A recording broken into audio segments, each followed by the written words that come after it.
Bismillahirrahmanirrahim. Assalamualaikum warahmatullahi wabarakatuh. Waalaikumsalam warahmatullahi wabarakatuh. Alhamdulillahilladzi hadana lihadza wa ma kunna linahtadiya laula an hadana Allah. Allahumma shalli wa sallim ala sayyidina Muhammad nurika sari wa madadikal jari wajma'na bihi fi kulli adwarina wa ala alihi wa sahbihi ya nur. Amma ba'd. Subhanaka la ilma lana illa ma 'allamtana innaka antal alimul hakim. Rabbi shrah li sadri wa yassir li amri wahlul 'uqdatam min lisani yafqahu qawli. Amin ya rabbal alamin.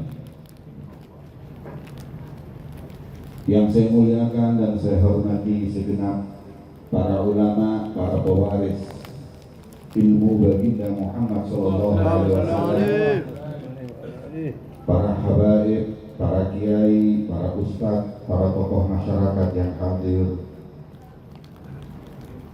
para pejabat pemerintah, sipil, militer maupun Polri, dan segenap para hadirin dan hadirat kaum muslimin dan muslimat yang dimuliakan oleh Allah Subhanahu wa ta'ala. Wabil khusus kepada segenap anak cucu sahibul haul Al-Habib Abdullah bin Alawi bin Umar Ba'agin, a'lallahu darajatahu fil jannah, amin, wa yahsyuruhu ma'an nabiyyin was-siddiqin wasyuhada was-salihin, amin ya rabbal alamin. Wabil khusus kepada putra-putri beliau yang masih hidup, kita doakan untuk senantiasa diberi kesehatan dan panjang umur. Amin. Beliau Al-Khal Husain bin Abdullah Ba'agil, Al-Khalah Azizah binti Abdullah Ba'agil. Semoga Allah Subhanahu wa ta'ala kabulkan doa kita di tempat yang mulia ini. Amin. Perkumpulan kita adalah mengenang sosok seseorang yang kita yakini kedekatannya kepada Allah, kesolehan amal ibadahnya, yang insya Allah kita semua bisa meniru, khususnya untuk anak-anak cucunya agar berjalan di jalan kakek-kakeknya, di jalan sahibul haul Al-Habib Abdullah bin Alawi Ba'agil, agar beliau bahagia di alam barzakh. Karena dalam riwayat, seseorang tua senantiasa diberi kesempatan oleh Allah mengunjungi, memperhatikan anak cucunya. Kalau mereka melihat anak cucunya berjalan di jalannya, niscaya hamidallah, orang tua kita itu bersyukur kepada Allah Subhanahu wa ta'ala. Tapi sebaliknya, apabila mereka keluar dari jalan kakeknya, beristighfar, memintakan ampun, alias sedih di alam barzakhnya. Semoga majelis ini menjadi sebab bahagia sahibul haul. Amin. Karena keberadaan kita di sini adalah barun biwalidayhi. Kedudukan kita saat ini adalah untuk berbakti kepada orang tua kita. Kita kirim doa, kita zikir, kita sholawat.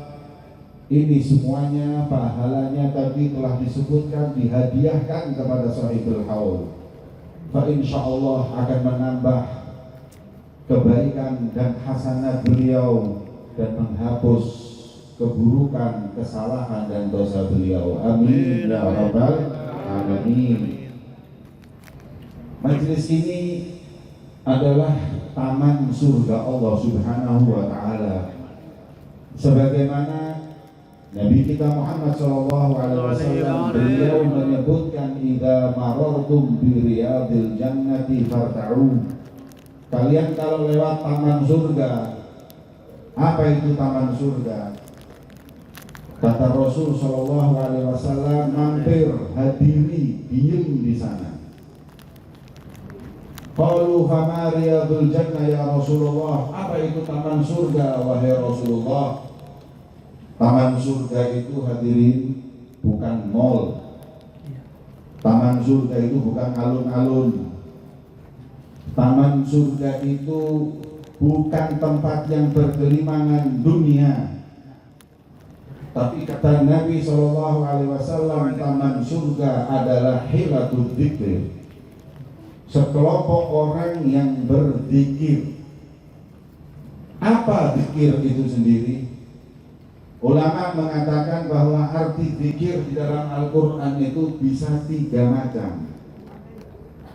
Yang pertama yang disebut sekelompok orang berzikir adalah firman Allah, ya ayyuhalladzina amanu dzkurullaha dzikran katsira. Wahai orang-orang yang beriman, berzikirlah kalian dengan zikir yang banyak. Maka zikir yang disebut dalam ayat tersebut adalah kita bertasbih, karena selanjutnya wasabbihuhu bukratan wa asila. Dan tasbih, zikir, la ilaha illallah, sholawat, ini semua adalah majelis zikir. Tapi di ayat yang lain Allah Subhanahu wa ta'ala berfirman, inna nahnu nazzalna dzikra wa inna lahu lahafizun. Kami yang menurunkan zikir. Maka zikir itu bukan zikir yang kita maksud, tapi zikir adalah Al-Quran. Maka di majelis ini juga kita membaca Al-Quran. Dan sebaik-baiknya, paling mulianya ayat di dalam Al-Quran adalah suratul Fatihah. Kita baca Fatihah, kita baca Qul huwallahu ahad, Qul a'udzu birabbin nas, kita baca ayat kursi. Maka majelis ini berarti majelis Al-Quran, karena beberapa ayat Quran telah kita baca. Ada ayat lagi yang lain yang mengatakan zikir itu bukan kita berzikir, bukan Al-Quran, tapi Allah berfirman, fas'alu ahla dzikri in kuntum la ta'lamun. Tanyalah orang ahli zikir kalau kau nggak tahu. Zikir adalah ilmu. Maka majelis yang di situ ada ilmu warisan baginda Muhammad adalah taman dari taman surganya Allah. Kalian hadir majelis zikir, itu surga. Kalian hadir majelis Al-Quran, itu surga. Kalian hadir majelis ilmu, itu surga. Dan majelis ini tiga-tiganya kita semua lakukan. Berzikir kepada Allah, membaca ayat-ayat suci Al-Quran, dan kita tutup dengan majelis ilmu. Maka insya Allah kita pastikan bahwa majelis ini adalah majelis yang Rasul SAW memerintahkan kepada umatnya. Farta'u, pakai fi'il amr, kata perintah. Hadirilah, nikmati majelis tersebut, karena sesungguhnya majelis itu adalah taman daripada taman surga Allah Subhanahu wa ta'ala. Semoga Allah Subhanahu wa ta'ala sebagaimana mengumpulkan kita di dunia di taman surganya, kelak kita pun akan dimasukkan ke dalam surga Allah. Amin ya rabbal alamin. Hadirin yang dimuliakan oleh Allah Subhanahu wa ta'ala, ada beberapa hal penting yang untuk kita betul-betul tekankan dalam kehidupan kita, yaitu senantiasa kita berjalan di jalan yang diridhoi oleh Allah, berjalan di jalan yang diridhoi oleh Rasulullah, agar kehidupan kita ini selamat.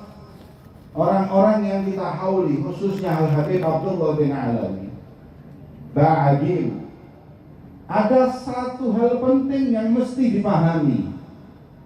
Sesibuknya pekerjaan beliau, sesibuknya waktu beliau ini sibuk hadirin. Kesibukannya nggak main-main, punya pabrik, istri banyak. Kita orang istri satu aja stres, beliau istrinya lebih dari satu. Berarti sibuk beliau ini. Akan tetapi nggak mencegah beliau untuk dekat dengan para ulama, nggak mencegah beliau untuk berjalan di jalan ulama dan ta'alluq hati mereka bergantung cinta kepada para ulama yang hidup maupun yang meninggal. Beliau tak absen. Dimanapun beliau berada, aulia kuburnya diziarahi oleh beliau, yang hidup maupun yang meninggal. Ini yang mesti selalu untuk kita ambil hikmahnya, khususnya untuk anak cucunya. Wahai anak cucu Habib Abdullah bin Alawi Ba'dil, kalau kita nggak dekat dengan ulama sebagaimana kakek kalian dekat dengan ulama, beliau dekat dengan Habib Muhammad bin Tahir, beliau dekat dengan Habib Husain bin Muhammad bin Tahir, beliau dekat dengan Habib Muhammad bin Idrus Al-Habsyi min kubaril awliya, karenanya beliau hidupnya nikmat, selamat dunia dan akhirat. Kita ini sudah nggak sekaya Habib Abdullah, jauh lama lagi. Kita ini nggak sesibuk beliau, jauh dari ulama. Terus mau selamat dari mana? Mau hidup dari mana? Yang ada nanti anak-anak kita semakin jauh dari Allah dan Rasulnya.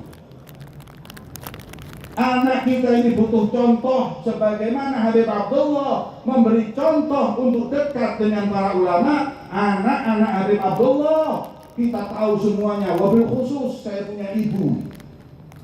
Semenjak kecil saya dulu dibawa ke para ulama. Tidak mungkin Hubaib Saud melakukan hal ini kecuali pendidikan dari ayahnya Habib Abdullah bin Alawi Ba'dil. Saya masih ingat saya kecil dibawa ke Habib Ahmad Tempel. Saya masih ingat masih kecil dibawa ke Kuitang. Saya masih kecil keluar Batang berkali-kali. Ini didikan yang baik. Sekarang anak kita kenalkan siapa?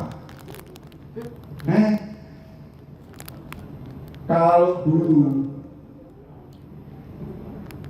orang tua kita membawa kita ke orang-orang soleh, sekarang kita nggak bawa ke anak soleh, bawa jalan-jalan, kadang-kadang ke Jatim Park, kebun binatang, Ragunan.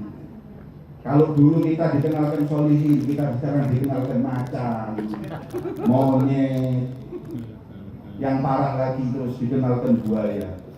Anaknya tanya, ini apa bu? Buaya? Seperti bapakmu kan? Buaya darat. Sahabat, kemana mau dibawa anak-anak kita ini?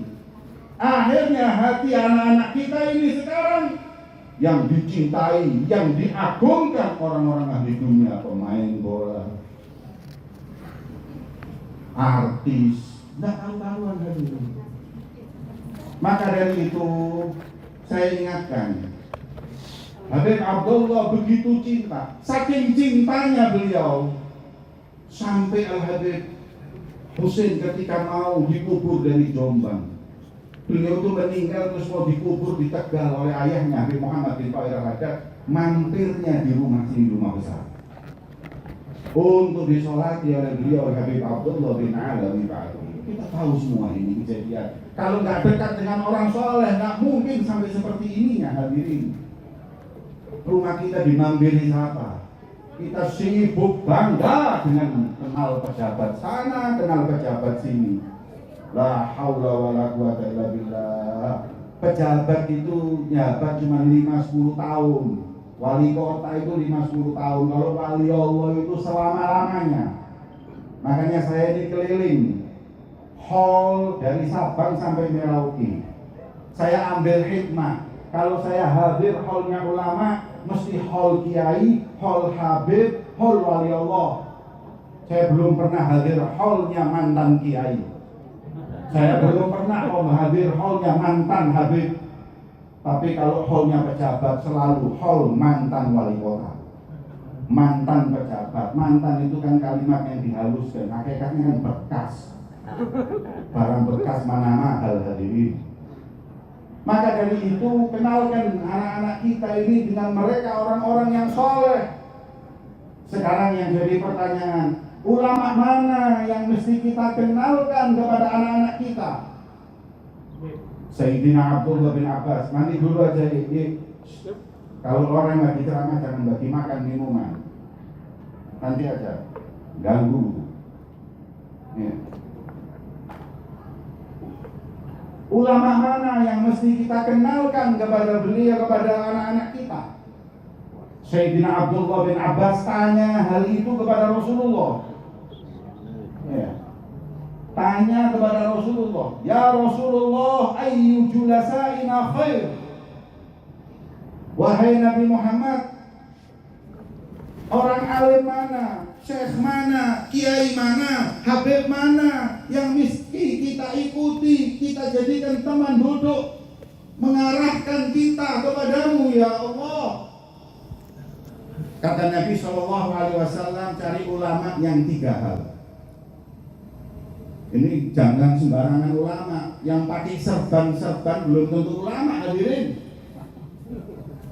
Yang punya pondok juga belum tentu ulama. Mau pondoknya besar seperti apapun belum tentu ulama. Mana ada ulama mazhabnya Soekarno. Tahu dulu ulama ya Syafi'i, Maliki, Hanafi, Hambali. Ini sekarang ada yang mazhabnya Soekarno. Terus mau kita pondokkan anak kita ke sana. Kiai mana, habib mana, ustadz mana yang kita dekati, yang kita bawa anak-anak kita ke mereka. Sebagaimana Habib Abdullah bin Alawi Bagil memilihkan para ulama dan habaib untuk anak cucunya. Kata Nabi SAW yang pertama, man dzakkarukum billahi ru'yatuh. Cari ulama yang kalau dilihat saja ngingetin kita kepada Allah. Itulah aulia Allah. Aulia itu hadirin, dilihat itu langsung ingat sama Allah. Itu wali. Jangan kalau dilihat ingat utang, dilihat malah ingat masalah. Orang aulia itu dilihat aja udah senang hadirin. Seperti Rasul SAW. Nabi itu ketika dari Makkah hijrah ke Madinah, orang Yahudi itu mereka kepo. Mana si Muhammad yang diimani oleh orang-orang Madinah Ansor? Mau tahu saya kayak apa? Setelah Rasulullah lewat, langsung lisan mereka mengatakan, wallahi innahu laisa biwajhin kadzdzab. Ini bukan wajah pendusta.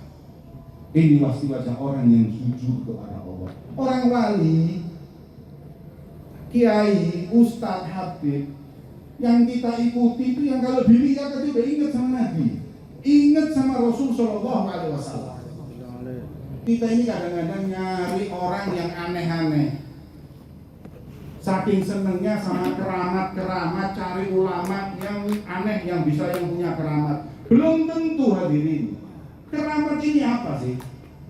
Lo keramat Masya Allah bisa terbang, manuk iso mumbul. Wali kabeh itu dorong. Ini bisa jalan di air, bebek bisa jalan di air. Oh ini Masya Allah suka nebak-nebak, gak usah jauh-jauh. Mama Loreng pintar nebak-nebak, wali tadi. Kita ini sibuk sama keramat, sibuk sama hal yang disebut kharikul adat. Bukan itu ulama. Ulama itu katanya auliya wassalihin. Mereka orang-orang yang bisa merubah dari orang gak kenal kepada Allah, kenal sama Allah. Wali-wali itu yang punya pesantren, Kiai Saroni itu loh Kiai wali. Berapa orang masuk pondoknya dia tidak bisa baca Quran, keluar jadi guru Al-Quran.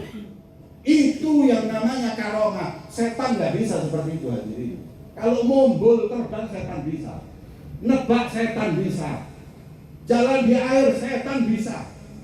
Tapi ngerubah orang nggak bisa baca Quran jadi bisa baca Quran, ini kemuliaan, ini istiqomah, ini karomah.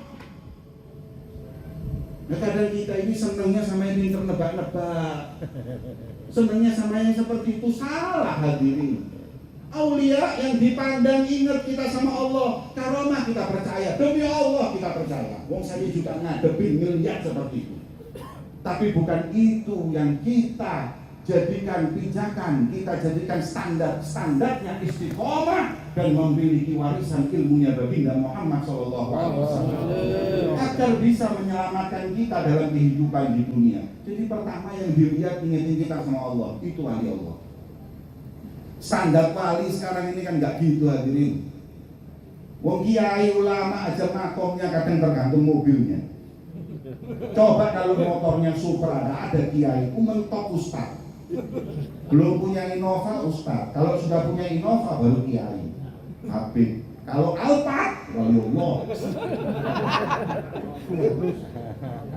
Belum standarnya makom aja tergantung harta. Ini salah kaprah. Lihat sholat subuh di mana, di masjid apa enggak? Ada ulia itu istiqomah. Maka itu hadirin yang dimuliakan oleh Allah. Yang pertama, man dzakarakum billahi ru'yatuh. Yang kedua, wazadakum fi ilmihi mantiqu. Kalau ngomong nambah keilmuan.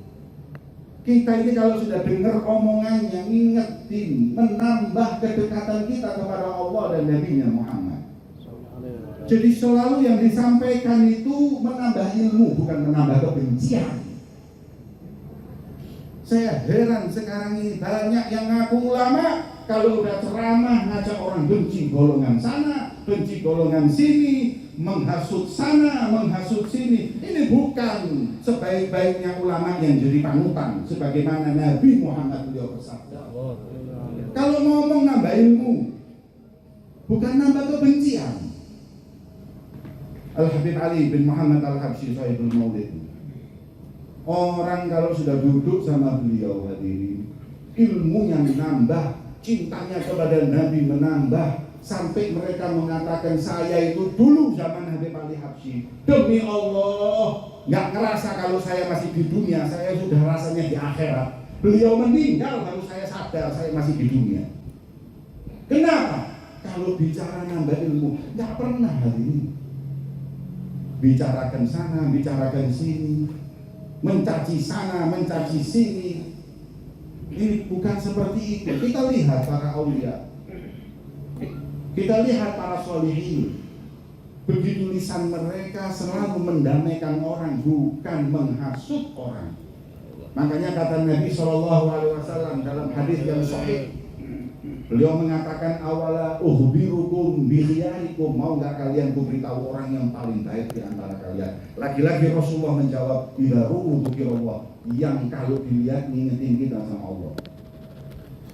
Terus katanya Nabi Muhammad, wa awala adullukum ala syirarikum, kalian mau nggak saya kasih tahu orang yang paling bejat di antara kalian, orang yang paling hina di antara kalian, orang yang paling bobrok di antara kalian. Qalu bala ya Rasulullah, siapa? Takut ini sahabat siapa? Al-masya'una bin namimah, al-mufsiduna bainal ahibbah, al-baghuna lil bura'il anat, wa fi riwayah bura'il ain. Orang yang paling bejat di antara kalian itu orang yang hidupnya ngadu domba orang. Buzzer itu.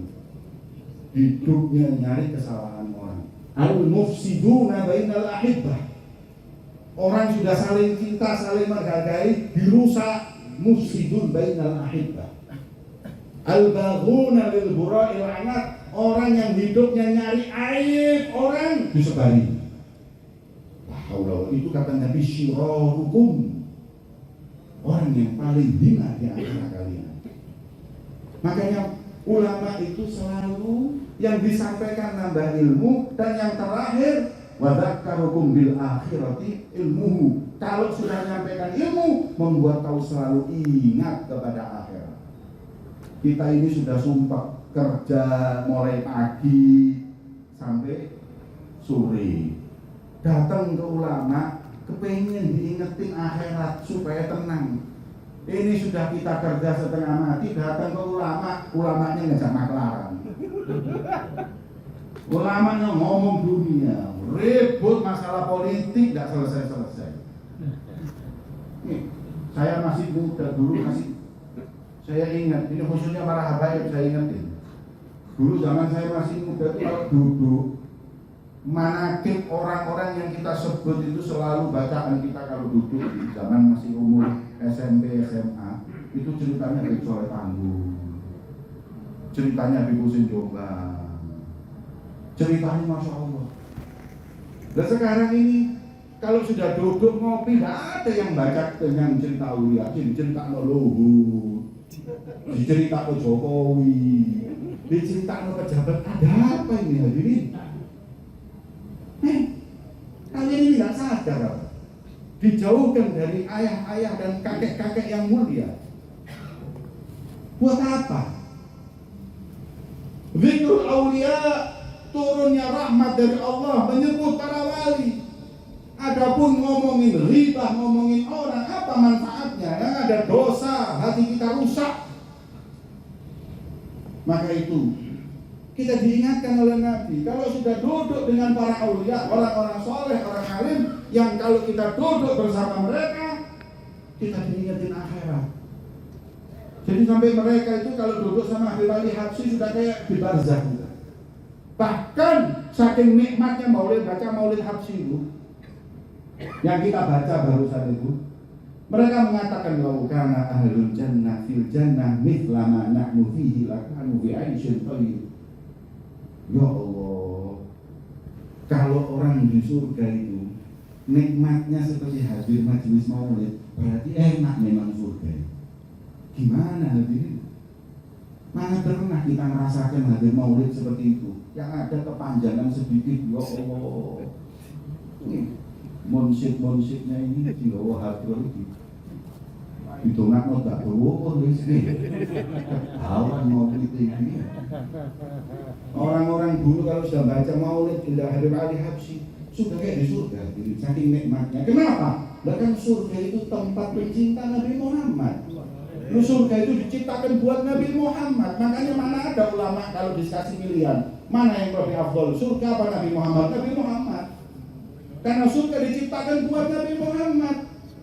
Makanya sahabat itu yang ditakutkan bukan yang masuk surga, pisah sama Nabi Muhammad. Habib Ali Habsyi mengatakan di jannatin, di dalam surga, yang dimana di surga tersebut aku tidak rindu karena kecuali ada kekasihku Nabi Muhammad fi jannatin ma sya'tani min wasfiha illa likaunil hibbi fihi khayyama. Surga itu saya rindu bukan karena surganya, tapi karena di situ ada baginda Muhammad. Hadirin yang dimuliakan oleh Allah. Ayo, jangan mau kita dijauhkan. Ini sekarang kan sudah mulai. Pondok-pondok pesantren kalau ada pencabulan rame. Pondok-pondok pesantren kalau ada pembulian mati rame. Ayo hitung berapa pesantren yang di situ ada pencabulan, ada pembunuhan, ada semuanya, sampai hitung berapa pondok.